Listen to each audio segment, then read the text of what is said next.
యేసుక్రీస్తు పరిశుద్ధ నామంలో మీ అందరికీ శుభములండి.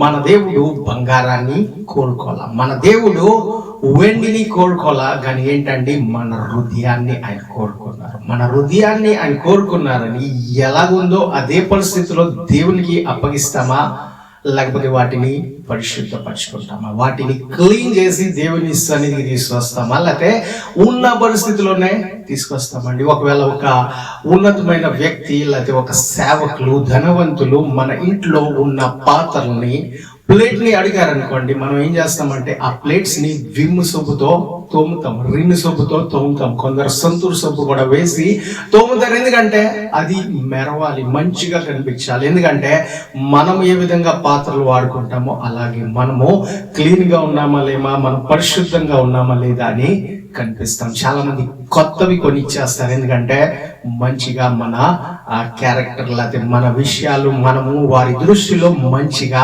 కనిపించాలని. మరి దేవుడే మనల్ని కోరుకుంటున్నారు. మనం దేవుని సన్నిధికి వచ్చి ప్రార్థన చేసే సమయంలో, దేవుడిని ఆరాధించే సమయంలో మన హృదయాన్ని మనము చూస్తున్నామా అంటే ఎవరు చూడట్లేదు కదా, మనకెందుకు అవసరం అని చాలా మంది ఏంటండి నిర్లక్ష్యం చేస్తున్నారు. చాలా మంది హృదయాన్ని చూడట్లా. వారు వస్తున్నారు, ప్రార్థన చేస్తున్నారు, మంచిది. వారు వస్తున్నారు, దేవుడిని ఆరాధిస్తున్నారు, మంచిది. కానీ జవాబులు రావట్లేదేంటి, కానీ దేవుడు మమ్మల్ని చూడట్లేదేంటి, మనల్ని ఏంటి, మన విషయం ఏంటి అని ఏంటండి మనమే జాగ్రత్త పడకుండా దేవుడు ఏ విధంగా మనల్ని చూస్తారని మనము అపేక్షిస్తున్నాం, మనం ఏ విధంగా దేవుడు కోరుకుంటారని మనము అపేక్షిస్తాం. అంటే మనం జాగ్రత్త పడవలసింది ముఖ్యంగా ముందుగా మన హృదయము విషయంలో. మన హృదయంలో కోపం ఉందా, మన హృదయంలో ప్రేమ ఉందా, మన హృదయంలో ఎటువంటి ప్రేమ కలిగి మనము ఉన్నాము. ఎందుకంటే ప్రేమలో కూడా, ఈ లోకంలో ఉన్న మోసకరమైన ప్రేమలు కూడా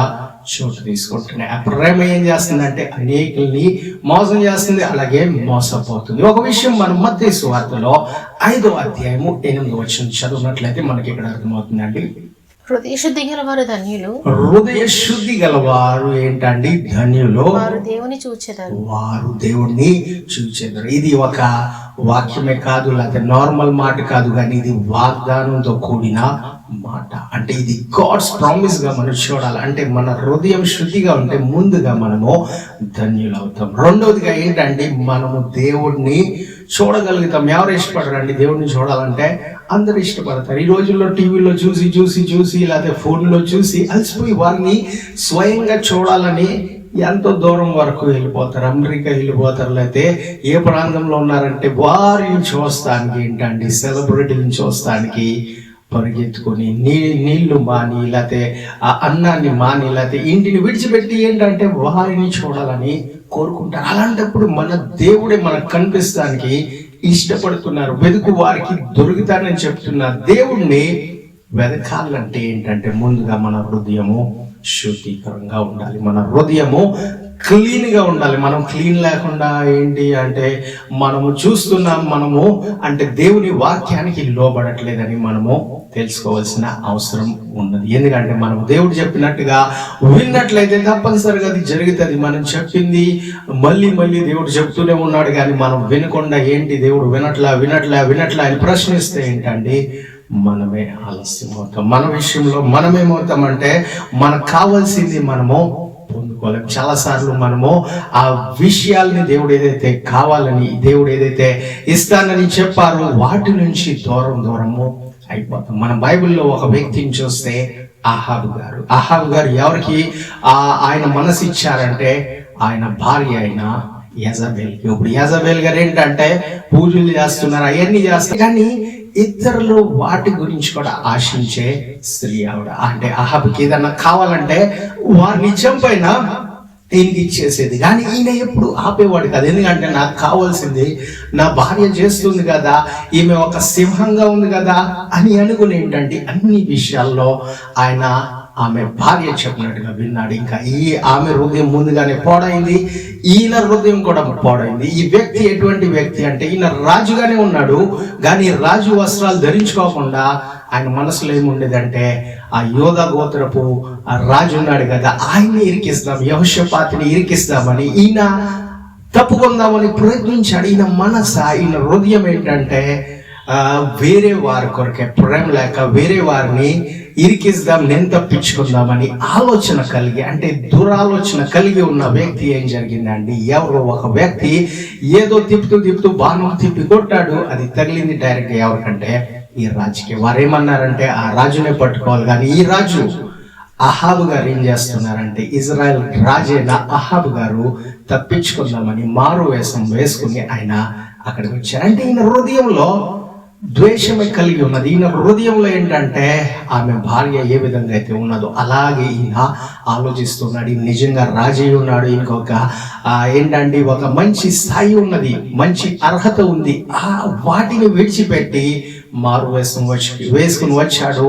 ఇంకా ఆయన ఏంటంటే అదే దినాన్న ప్రాణాన్ని కోల్పోయాడు. అనేక సార్లు దేవుడు కాపాడారు, అనేక సార్లు దేవుడు హెచ్చరించారు ఏలియా గారి ద్వారా, అనేక సార్లు అనేక ప్రవక్తల ద్వారా చెప్పారు. కానీ ఈయన వినలా. అలాగే మనం కూడా అహాబు గారిని తిడుతున్నాం, కానీ మనము ఏ పరిస్థితిలో ఉన్నాం? దేవుడు మనల్ని క్రైస్తవులుగా, ఆయన దేవుని కుమార్తెగా పిలుస్తున్నారు. కానీ మనము ఏ విధమైన హృదయం కలిగి దేవుని సన్నిధికి వస్తున్నాము, ఏ విధమైన హృదయాన్ని కలిగి ఇతరుల ఎదుట మనము నిలబడుతున్నాం అంటే కొంచెం జాగ్రత్తగా మనము ఆలోచించాలి. ఇంకో మాటను మనము ఒకసారి మొదటి పేతురుకు రాసిన పత్రిక 1వ అధ్యాయంలో 22వ వచనం చదువుతున్నాం.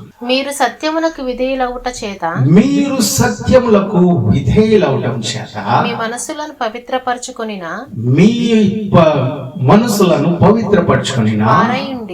వారయుండి ఒకరినొకరు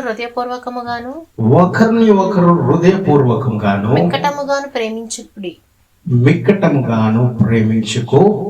అంటే మన ప్రేమ ఈ రోజుల్లో ప్రేమ అంటేనే భయం వేస్తుంది. ఎందుకంటే ఆ ప్రేమలో ఏంటండి మోసం ఉంది. ఆ ప్రేమలో లోకంలో ఏంటండి ఒక మచ్చ మన మీద వస్తుంది. ఆ ప్రేమ ఒక వ్యక్తి ప్రేమిస్తున్నారని కనిపిస్తారు, కానీ ఆ ప్రేమలో ఏదైనా ప్రాబ్లమ్స్ వచ్చి విడిపోయారంటే ఏంటంటే వారి పూర్తిగా వారి లైఫ్ మీద, వారి జీవితం మీద ఒక మచ్చగా వచ్చేస్తుంది. వారు ఎక్కడైనా పని చేయాలంటే వారిని ప్రశ్నిస్తారు. ఎక్కడైనా ఎవరి మ్యారేజెస్ లో వచ్చిన వారిని ప్రశ్నిస్తున్నారు. ఈ లోకంలో ఆ మచ్చ లేకుండా జీవించాలంటే ముందుగా మనము దేవుని ఎదుట మన హృదయాన్ని పరిశుద్ధపరచుకుని రావాలండి. ఆయన సన్నిధిలో ఆ దాగు మచ్చ లేకుండా మనం పూర్తిగా పరిశుద్ధులుగా ఆయన సన్నిధిలోకి వచ్చి మనం దేవుడిని ఆరాధించాలి. ఈ హృదయం శుద్ధిగా ఉండాలంటే మనం ఏమి వింటున్నామో, ఏమి చూస్తున్నామో మనం జాగ్రత్తగా పరిశీలించాలి. ఏది పడితే అది చూస్తే ఎవరికి తెలియదు కదా అంటే ఏంటంటే అది ఎవరికి తెలియకపోయినా మన మనసుకు తెలుసు. ఆ మనసులోనే వెళ్ళిపోతుంది. మన మనస్సు ఎలా ఉంటుంది అంటే మన హృదయము చిన్న పిల్లల వలె ఉంటుంది. మనం ఏది చెప్పినా వారు తొందరగా వాటిని ఏంటండి క్యాచ్ చేస్తారు, వాటిని పట్టుకుంటారు. అలాగే మ్యాగ్నెట్ ఎలాగైతే క్యాచ్ చేస్తుందో, పిల్లలు ఏ విధంగా అయితే క్యాచ్ చేస్తున్నారో మన హృదయం కూడా క్యాచ్ చేస్తుంది. అది మనం చూసే వాటిని త్వరలో ఏంటండి అది క్యాచ్ చేసి దాన్ని భద్రంగా ఉంచుకుంటుంది, దాన్ని మల్టిప్లై చేస్తూ ఉంటుంది,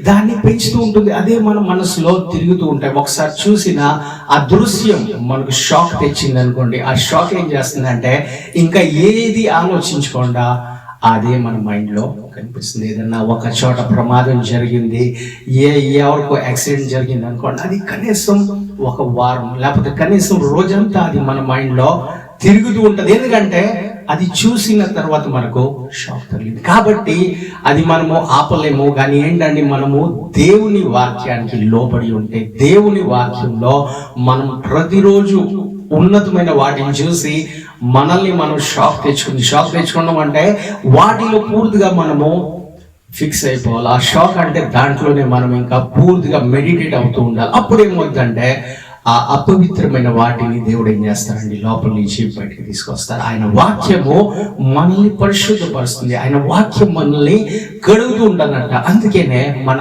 ఆలోచనలో మనం చేసే మనం థాట్స్ అన్ని దేవుని వైపు మనము పెట్టుకోవాలి. మన దేవుడు ఏంటండి దయాళుడు, ఆయన దయ చూపించే దేవుడు. కానీ ఆ దయను మనం పొందుకోగలుగుతున్నామా? ఆ దయను పొందుకోవాలంటే ముందుగా ఏం చేయాలి? ఒకసారి కీర్తన గ్రంథంలో 73వ కీర్తన 1వ వచనం చదువుతామాట.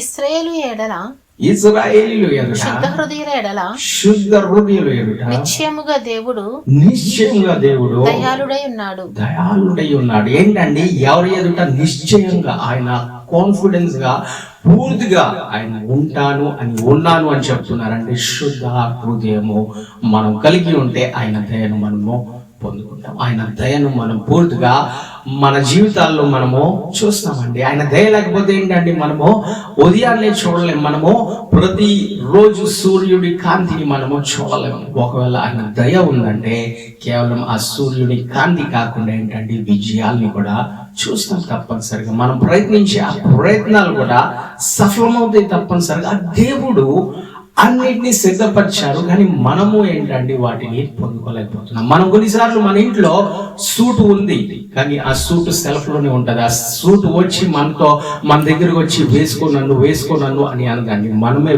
మన ఇంట్లో సూట్ ఉంటుందండి, కానీ ఆ సూటు సెల్ఫ్ లోనే ఉంటది. ఆ సూట్ వచ్చి మనతో బతిమాలకూడదు, ఆ సూట్ వచ్చి మనల్ని అడగదు, నన్ను వేసుకో సూర్యప్రకాష్ అని అడగదు. కానీ ఏంటండి, మనమే వెళ్ళి ఆ సెల్ఫ్ ను తెరిచి ఆ సూట్ ను వేసుకుంటేనే కానీ ఆ సూట్ మన మీదకి రాదు. అలాగే దేవుడిచ్చే ఆశీర్వాదాలైనా దేవుని దయ అయినా మనం పొందుకోవాలంటే మనం వెళ్ళాలి. దేవుడు చెప్పినట్టుగా వినాలి. ఆ సూట్ పాడైంది, లేకపోతే మట్టిగా ఉంది, దుమ్ముగా ఉందంటే వాటిని క్లీన్ చేస్తానికి వెళ్ళి మనము ఇవ్వాలి. అది డైరెక్ట్ గా దానికదే అయిపోవద్దు. దానికదే వెళ్ళిపోయి నీటిలో పడి ఆ సబ్బు దానికదే రుద్దుకుని కొట్టుకుని అది క్లీన్ అవుదండి. మనమే వెళ్ళి క్లీన్ చేయాలి. లేకపోతే క్లీన్ చేసే వారికి, దాన్ని ఉతికే వారికి ఇవ్వాలి. అంటే మనము దేవుని దగ్గరికి వస్తున్నాం కానీ హృదయాన్ని ఇవ్వకుండా అదే హృదయంతో, ఏదైతే మన పాడైన హృదయం ఉందో, లేకపోతే మన దోషం కలిగిన హృదయం ఉందో, మన పాపంతో నిండి ఉన్న హృదయంతో మనము దేవుడిని అడిగితే ఏంటంటే దేవుడు ఇచ్చే వాటిని పరిపూర్ణంగా పొందుకోవాలి. కాబట్టి మనము ఆ హృదయంలో దేవుడు ఉండేటట్టు, దేవుడు వాటిని పరిశుద్ధి పరిచేటట్టు ఆయన సన్నిధికి మనము మన హృదయాన్ని అప్పగించాలి. దేవా, నా హృదయాన్ని కడుగు, ప్రార్థన చేయాలి. ప్రార్థనలో అనేక ప్రార్థనలు ఉన్నాయి, కానీ మనం అడిగే ప్రార్థనే చేస్తాం. ముందుగా మనం పరిశుద్ధపడే ప్రార్థన చేయలేకపోతాం. మనం నిజంగా పరిశుద్ధులుగా ఉన్నామా? మన హృదయము పరిశుద్ధంగా ఉందా? ఎందుకు మనం దేవుడిని చూడలేకపోతున్నాం? దేవుడు పనులు మన జీవితాల్లో ఎందుకు కనిపించట్లా అంటే ఎందుకండి, మనం ముందుగా దేవుడిని చూడాలని ఇష్టపడట్లా. ఆయన పనులు ఎలా జరుగుతాయండి? దేవుడే రాకుండా ఒక వ్యక్తి ఇల్లు కట్టాలంటే ముందు ఏంటంటే ఆ లేబర్స్ కనిపిస్తున్నారంటే, ఆ పని చేసే వారు ఇచ్చారంటే మనకి ఇంకా కాన్ఫిడెన్స్ వచ్చేస్తుంది. ఇంకా సాయంత్రం వరకు కొంచెం ఎంతో మట్టుకు పని స్టార్ట్ అయిపోయింది, కొంచెం అది జరుగుతుందని మనలో ఏంటంటే విశ్వాసం పెరుగుతుంది. అలాగే దేవుడు మన జీవితంలో ప్రత్యక్షమైతే ఆ పనులన్నీ జరుగుతాయి. ఏ పనులు అంటే మనకు కావలసినవన్నీ జరుగుతాయి. కానీ దేవుడిని ఇష్టపడకుండా, దేవుడిని చూడాలని ఇష్టపడకుండా దేవుడు పనులు మన జీవితాల్లో జరగాలి, దేవుడు నాకే చేయాలి, దేవుడు వీరికి అక్కడున్న వారికి కాకుండా నాకే పూర్తిగా చేయాలంటే ఏంటండి, జరగవు. కాబట్టి మనం పూర్తిగా దేవుడు మన జీవితంలో వచ్చే విధంగా, దేవుడు ఆ కార్యాలు చేసే విధంగా, దేవుడు మనతో నడిచే విధంగా మనం ఏంటండి పరిపూర్ణంగా దేవుడిని ఆహ్వానించాలి, దేవుడిని ఇన్వైట్ చేయాలి, దేవుడిని చూసే విధంగా మన పనులు, మన హృదయము మారాలి. అలాగే కీర్తనలు 24వ అధ్యాయం 4వ వచనం కూడా చదువుకుందామండి. వ్యర్థమైన దాని యందు మనసు పెట్టకయు, వ్యర్థమైన దాని యందు మనసు పెట్టుకొని కపటముగా ప్రమాణము చేయకయు, నిర్దోషమైన చేతులను శుద్ధమైన హృదయమును కలిగి ఉండువాడే వాడు యెహోవా వలన ఆశీర్వాదము పొందును. ఏంటంటే నిర్దోషమైన చేతులు, అలాగే శుద్ధ హృదయం కలిగి ఉండాలి. మనం సౌలు గారిని చూస్తే ఆయన హృదయం అంతా ఏంటంటే కోపము, ఆయన హృదయం అంతా ఏంటంటే జలసి నిండి ఉంది. ఏంటంటే ఎక్కువగా దావీదుని పొగడేస్తున్నారు, నేను ఇక్కడ రాజు కదా, నన్ను ఇంకా వదిలిపెట్టేశారు, నాకంటే ఎక్కువ ఘనత నా అల్లుడైనా, లేకపోతే ముందుగానే అల్లుడు కాకముందే దావీదుకి వారు ఘనత ఇస్తున్నారు. ఏదో విధంగా ఈయన్ని లేపేయాలి, అక్కడి నుంచి దూరపరచాలని అనేక ప్రయత్నాలు చేశాడు. హృదయం అంతా ఏంటంటే దోషంగా ఉన్నది. ఆయన హృదయంలో శుద్ధ హృదయం లేదు ఆయనలో. ఇంకా అంత కోపంతో నిండి ఉన్నది, జలసితో నిండి ఉన్నది. ఏం చేయాలి? అసూయ, అంత అసూయ ఆయన హృదయంలో నిండి ఉంది. ఆయన ఏమనుకున్నాడంటే దావీదుని నా అల్లుడిగా చేసుకుంటా, అప్పుడైనా నా కోపం తగ్గుతుందేమో అనుకున్నాడు. కానీ అల్లుడిగా చేసుకున్న తర్వాత ఇంకా ఆయనలో అసూయ పెరిగింది. ఇంకా ఏమయ్యాడండి, అనేక సార్లు ఆయన్ని బాణం విసిరి చంపాలనుకున్నాడు, ఆ బల్యాన్ని విసిరి చంపాలనుకున్నాడు. అనేక ప్రయత్నాలు చేశాడు, కానీ ఆఖరికి ఏమయ్యాడండి, ఆయన చేతితో, ఆయన కత్తితో ఆయన్ని చంపుకొని చచ్చిపోయే విధంగా, చనిపోయే విధంగా జరిగింది. ఎందుకు అంటే ఆయన హృదయమే శుద్ధీకరంగా లేదు, ఆయన హృదయము శుద్ధంగా లేదు. ఆ శుద్ధ హృదయం ఆయనలో ఉండుంటే ఆయన చూడండి అటువంటి అవమానం, లేకపోతే అటువంటి ఆయన ఆత్మహత్య జరిగేది కాదు, లేకపోతే అటువంటి విధంగా ఆయన రాజ్యాన్ని ఆయన కోల్పోయేవాడు కాదు. ఇంకా మంచిగా పరిపాలించేవాడు, మంచిగా ఆయన అధికారం, ఆయన రాజ్యము విస్తరింపబడేది. అనేక ప్రాంతాలని ఆయన ఏం చేసేవాడండి, పొందుకునేవాడు. అనేక విజయాల్ని ఆయన పొందుకునేవాడు. అనేక శత్రువుల మీద విజయాన్ని దేవుడు ఆయనకి ఇచ్చారు. కానీ ఆయన హృదయము అసూయతో నిండిపోయిన తర్వాత, అంటే జలసీతో ఉంటుంది. ఈ రోజుల్లో మనం జలసి చాలా మందికి వచ్చేస్తుంది, కానీ ఆ జలసి అదే రాత్రి పోయే విధంగా ప్రార్థన చేసుకోవాలండి. దేవుని సన్నిధిలో మొరబెట్టుకోవాలి. నేను ఎందుకు కోపడుతున్నా, వారికి వచ్చిన తర్వాత నాకు ఎందుకు అసూయ వస్తుంది, ఆ అపవాది దగ్గర నుంచి వచ్చిన అసూయ ఇదే రాత్రి వెళ్ళిపోనుగా. కానీ ఏంటండి, ప్రార్థన చేయాలి, మనం అడగాలి, మనము కోరుకోవాలి. మనం అటువంటి ప్రార్థన చేయకుండా వారు కొన్నవి తీసుకోదేవా, ఇదే రాత్రి తీసుకోదేవా అని చాలా మంది ప్రార్థన చేస్తారండి. సౌలు గారు కూడా అదే విధంగా చేయాలనుకున్నాడు. ఏమయ్యాడంటే ఆఖరికి ఆయనకున్న వాటిని ఆ దావీదు కంటే ఎక్కువగానే దేవుడు సౌలు గారికి ఇచ్చారు. కానీ ఏం చేశాడండి, సౌలు గారు అసూయతో ఆయన హృదయాన్ని పవిత్రపరచుకోకుండా ఆయన ఏం చేశాడంటే, ఆయనకున్నవన్నీ సమస్తం, ఆయన పిల్లలైనా, ఆయనకున్న బాధ్యతలైనా, ఆయనకున్న కుటుంబం అన్ని ఒకే దినము పోయినాయి అంట. దానికి కారణం ఏంటంటే ఆయన హృదయము పరిశుద్ధంగా లేదంట. మనం ఈరోజు పరిశుద్ధులుగా అవుతున్నామా, మనం ఉన్న వాటిని చూస్తున్నామా, లేని వాటి గురించి మనము అసూయతో నిండుతున్నామా, మనం ఒకసారి జాగ్రత్తగా పరిశీలించాలండి. అదేవిధంగా తిమోతికి రాసిన మొదటి పత్రికలో 1వ అధ్యాయం 5వ వచనం వరకు చదువుకుందాం. ఉపదేశ సారమేదనగా, ఉపదేశ సారము ఏమనగా, పవిత్ర హృదయము నుండి, పవిత్ర హృదయం నుండి, మంచి మనసాక్షి నుండి, మంచి మనసాక్షి నుండి, నిష్కపటమైన విశ్వాసము నుండి, మంచి ఏంటంటే నిష్కపటమైన విశ్వాసం నుండి కలుగు ప్రేమయే. అంటే ఈ 10 ఆజ్ఞలు లేకపోతే ఎన్నో ఆజ్ఞలు ఉన్నాయి, అవన్నీ ఎక్కడికి వచ్చి ఆగుతాయి అంటే, అవన్నీ కొత్త నిబంధనలో యేసుక్రీస్తు ఎలాగ వాటిని క్లోజ్ చేశారంటే ప్రేమతో. ముందుగా మనం దేవుణ్ణి ప్రేమించాలి, అదే విధంగా మనల్ని ఏ విధంగా ప్రేమిస్తున్నామో మన ఇరుగు పొరుగు వారిని ప్రేమించాలి. ఆ 10 ఆజ్ఞలు, ఈ 2 ఆజ్ఞల దగ్గరకు వచ్చేమని అంటే అన్ని క్లోజ్ అయినాయి. అది ఈ 2 ఆజ్ఞలు మనం పరిపూర్ణం చేస్తే మిగతా 10 ఆజ్ఞలు పరిపూర్ణం అవుతాయి, అది మనలో నెరవేర్చబడతాయి. ఏంటి అంటే ప్రేమించాలి, దేవుణ్ణి ప్రేమించాలి. ప్రేమించగలుగుతున్నామా అంటే చూడండి, ఈ లోకానుసారమైన ప్రేమ కాదండి, మనము దేవుని ప్రేమ మనము పొందుకుంటున్నామా, ఆ మొదటి ప్రేమను మనం పొందుకొని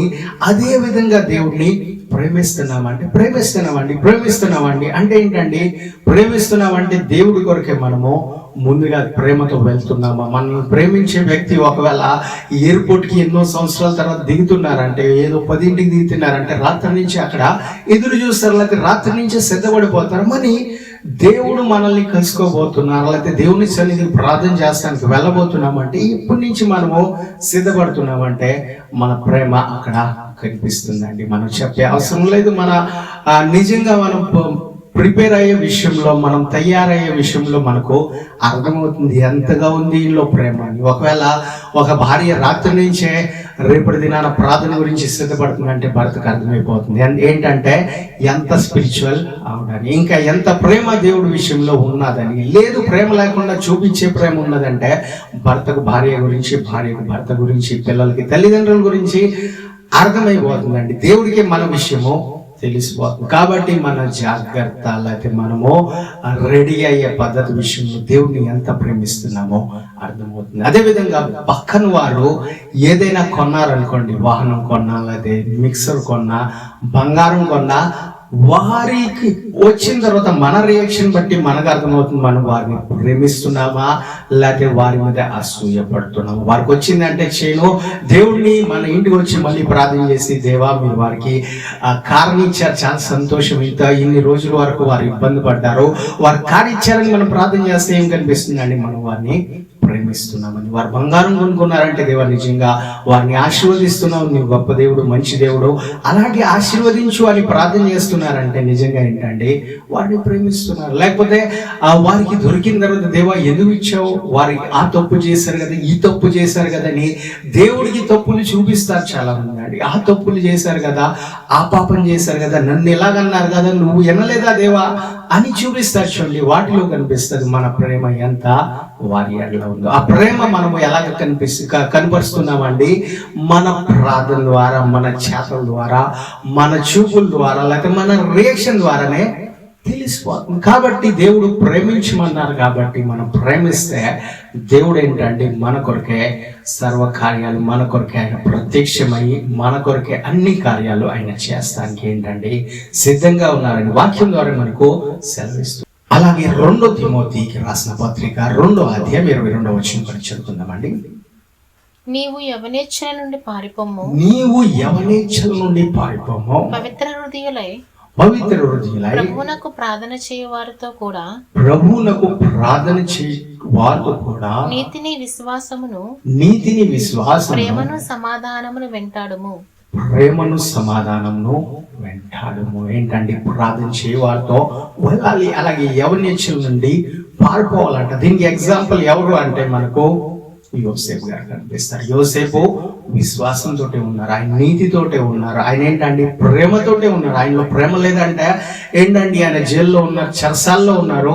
ఇద్దరు వ్యక్తులు వచ్చి మేము ఈ కళ చూసామంటే నీ కళతో నాకేం సంబంధం, పోవతలకని అనలేదు. నేనే బాధల్లో ఉన్నా, మీ బాధ ఏంటి మళ్ళీ నాకు అని చెప్పలేదండి. ఈ రోజుల్లో సనుక్కునే వారు పెరిగిపోతారు, కానీ ఆయన సనుక్కోవాలి, ఆయన ప్రేమను కనపరిచారు. ఆ ఇతరులు ఎవరైతే చెరసాల్లో ఉన్నారో అప్పటికి వారి కళను వారికి తెలియజేశారు. వారు మర్చిపోయినా ఏంటండి ఒక రోజు వచ్చింది, ఆయన వెంటనే ఆ ప్రాంతం నుంచి ఏంటంటే ఆయన ప్రేమను కనపరిచారు కాబట్టి, ఆయన ప్రేమను చూపించారు కాబట్టి ఏమైందండి, వెంటనే ప్రధానమంత్రి పోస్ట్కి ఆయన వెళ్ళిపోయారు. అంటే కొంచెం ఆలస్యం జరిగిందని బాధపడ్డారేమో కానీ ఆయన ప్రేమను చూపిస్తూనే ఉన్నారు. అలాగే ఫరో భార్య వచ్చినప్పుడు ఆయన ఏం చేశారండి, దేవునికి విరోధంగా, నా మాస్టర్కి విరోధంగా నేను పాపం చేయనని యవనేచ్ఛం నుండి ఆయన పారిపోయాడు. ఆయన అనుకోలా, నాకు ఈ లోకంలో ఏమీ మిగలలేదుగా, కనీసం ఎక్కడన్నా సెటిల్ అయిపోతా, నాకు నా సహోదరులు నన్ను మోసం చేశారు కదా. యోసేపు గారు అనుకోలేదండి, ఏంటి మా సహోదరులు నన్ను మోసం చేశారు కదా, నేను కూడా ఈ పోతీఫరుకి మోసం చేస్తా, ఆ కోపం నాలో ఉన్న కోపం చల్లారిపోద్దేమో అని చూడండి. చాలా మంది చేసిన తప్పులకి లేకపోతే ఎవరు మోసం చేశారని వీరు కూడా వేరే వారికి మోసము అప్పగిస్తారు. ఏదో చల్లారిపోతుంది, కోపం తగ్గిపోద్దని అనుకుంటారు. నిజంగా ఆ కోపం తగ్గుతుందండి?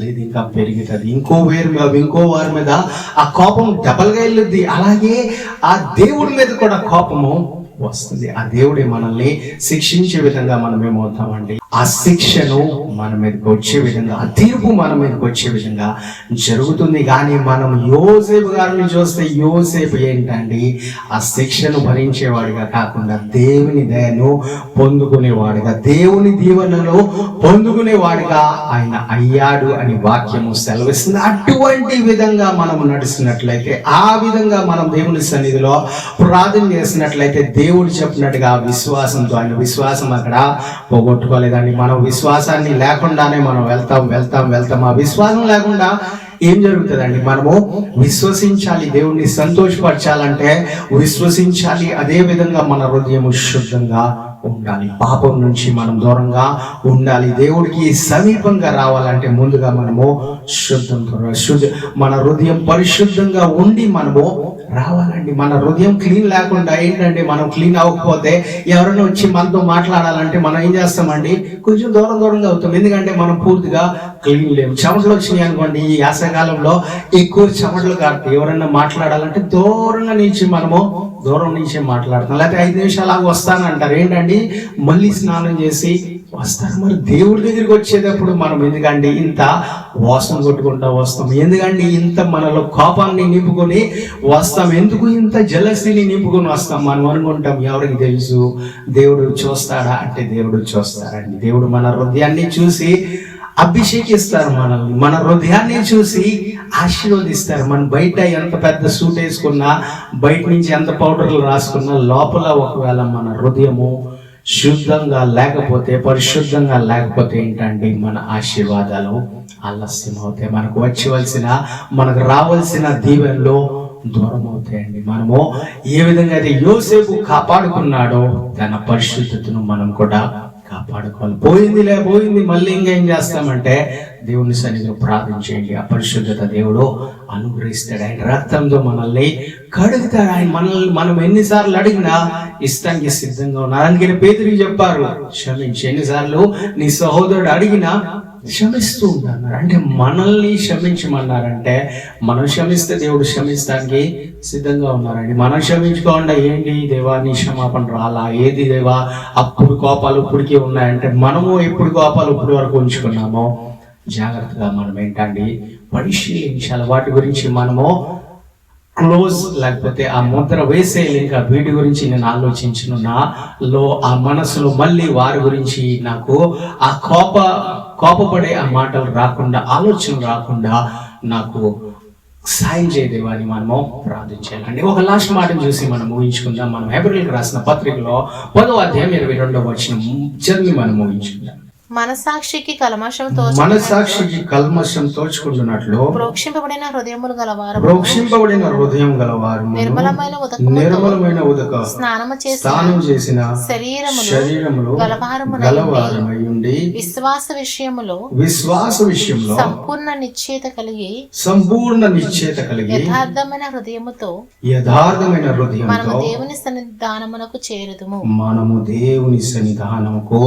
చేరుదామండి. దేవుని సన్నిధానం ఎలా చేరుకోవాలని చెప్తున్నారు ఇక్కడ భక్తులు. అంటే యథార్థమైన హృదయంతో, మన హృదయము యథార్థంగా ఉండాలని చూసుకోవాలండి. దేవుడు బంగారాన్ని తీసుకుని రామంట్లా, డబ్బుని తీసుకుని రామంట్లా, లేకపోతే దేవుడు ఏదో విలువైన వాటిని తీసుకుని రామంట్లా. తీసుకొస్తే మంచిదే, కానీ వాటికంటే ముఖ్యంగా ఏంటండి శుద్ధ హృదయాన్ని మనం తీసుకురావాలి. మన హృదయాన్ని యథార్థంగా ఉంచుకొని తీసుకుని రావాలి. మనము అక్కడున్న అహాబు వలె కాకుండా, ఎవరినో మోసం చేయాలనుకున్నాడు ఆయన మోసపోయాడు. సౌలు వలె కాకుండా, అసూయతో నింపబడిన ఆ సౌలు వలె కాకుండా ఏంటండి యోసేపు వలె శుద్ధ హృదయంతో మనం దేవుని సన్నిధికి వస్తామండి. అందరు కళ్ళు మూసుకున్నట్లయితే మనం చిన్న ప్రార్థన చేసి ముగించుకుందాం. దేవుడు గొప్ప దేవుడు. ఆయన కోరుకునేది చాలా చిన్న చిన్న విషయాలండి. ఆ చిన్న విషయాలు మనకు బరువు అవ్వకూడదు. ఆ చిన్న విషయాలు మనకి ఏంటండి ఇబ్బందికరంగా ఉండకూడదు. కానీ మనం చాలా ఈజీగా చేసినట్లయితే మన జీవితం కూడా చాలా ఈజీగా ముందుకు సాగుతుంది. ఎన్ని కష్టాలు ఉన్నా, ఇబ్బందులు ఉన్నా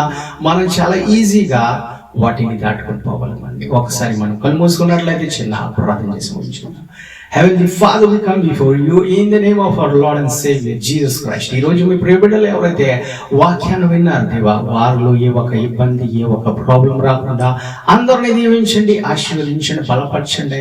శుద్ధ హృదయాలుగా ఉండుటకు సహాయం దయచేయండి. ఏదైతే వారు అడుగుతున్నారు ప్రభా, ఇన్ని దినాల నుంచి ఉద్యోగం లేదేమో వారికి ఉద్యోగం దయచేయండి. ఎవరికైతే మంచి ఇల్లు లేవు ప్రభా, ఇల్లు వారికి అనుగ్రహించండి. ఎవరైతే స్వస్థత నిమిత్తం కోరుకుంటున్నారో యేసుక్రీస్తు నామములో మీ పొందిన గాయాల ద్వారా అందరికీ స్వస్థత కలుగునుగా కానీ ప్రార్థన చేస్తున్నాం. దేవు మీరు కార్యాలు చేయండి. అలాగే ఎవరైతే ఇరుకుల్లో ఉన్నారు, బాధల్లో ఉన్నారు, ఏదో సమస్యలో ఇరికి ఉన్నారు, ముఖ్యంగా ప్రభా సమస్యలో వారిని విడిచిపోనుగాక, మళ్ళీ వారు వెతికినది దొరకకుండా మీరే పూర్తి సమస్యలు, అన్ని సమస్యల నుంచి వారికి విడుదల ప్రకటించమని కోరుతున్నాం. మీకు అసాధ్యమైనది ఏమీ లేదు దేవా. మీరు వారి శత్రువులనైనా, అప్పులు అడిగే వారినైనా, ఎవరైతే ఇబ్బంది పడుతున్నారో వారినైనా అందరినీ దూరపరచమని కోరుతూ ఈ ప్రార్థన యేసుక్రీస్తు అతి పరిశుద్ధ నామంలో అడిగి వేడుకుంటున్నాం పరమ తండ్రి. ఆమేన్. Thank you. God bless you. మా మొదటి ఆరాధన లూనావాలయందు ప్రతి ఆదివారం 10:30 గంటల నుండి 1:30 వరకు జరుగును. అలాగే రెండవ ఆరాధన నెరూలులో 5 గంటల నుండి 6:30 గంటల వరకు జరుగును. మా మూడవ ఆరాధన ఆన్లైన్ యందు 8 గంటల నుండి 10 వరకు జరుగును. మా వివరముల కొరకు మా యొక్క ఫోన్ నెంబర్ని కాంటాక్ట్ అవ్వాల్సిందిగా కోరుచున్నాం. మా ఫోన్ నెంబర్ 9819533763. దేవుడు మిమ్మల్ని దీవించునుగా.